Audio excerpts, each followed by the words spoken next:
जय जगन्नाथ सांग मैंने welcome to MB job update. देखो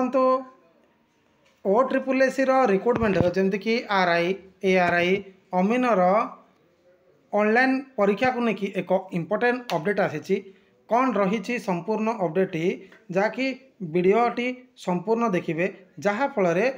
समस्त बरणी आपण मैंने जानीपारे। देखो आज हूँ 8 जुलाई 2025 जो कैंडिडेट माने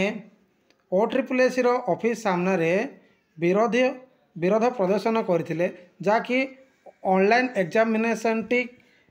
न करिकी ऑफलाइन रे वन डे वन शिफ्ट रे परीक्षा टी कंडक्ट करा जाऊ बोलिकी जो फ्रेंड देखंतु पूर्वर O triple SC recruitment RI ARI Amin रे ऑनलाइन एग्जामिनेशन रे गड़बड़ी कारण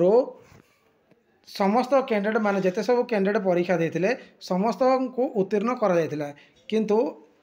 सही ऑनलाइन पुणी थे कहीं करागला बोलिकी कैंडिडेट माने विरोध प्रदर्शन करते जहाँ नहीं स्ट्राइक करते सही स्ट्राइक रो परिणाम कौन आसिला देखंतु आज 5 जन पिला ओ ट्रिपल एसी अधिकारी माने ऑफिस को डाकी जार फैसला आसिला जे जाकि आरआई एआरआई अमीनर परीक्षाटी परसेंटेज सिस्टम टी आउ रहिबो नाही बा परसेंटेज रे सिलेक्शन प्रोसेस टी आउ होबो नाही। परसेंटेज उठिले आउ कौन होबो ना नॉर्मलाइजेशन प्रोसेस टी लागू हेबो फ्रेंड जाकि जेमति कि एसएससी रेलवे भली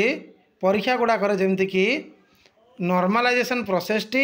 चालू अच्छी सही परी आरआई एआरआई अमीनर परीक्षा रे जाकि परसेंटेज उठी करिकी मल्टीपल शिफ्ट रे परीक्षा गुड़िक कंडक्ट हम जहाँ को नहीं कि नॉर्मलाइजेशन प्रोसेस टी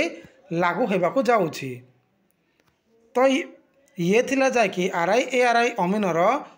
ऑनलाइन परीक्षा को लेकिन एक इम्पोर्टेंट अपडेट। जदि वीडियो पसंद आसते ताहले अधिक रु अधिक पिला मानकु एही लिंक टी पठे दियंतु जहाँ फल रे एही इनफॉरमेशन टी जानी परिवे। धन्यवाद।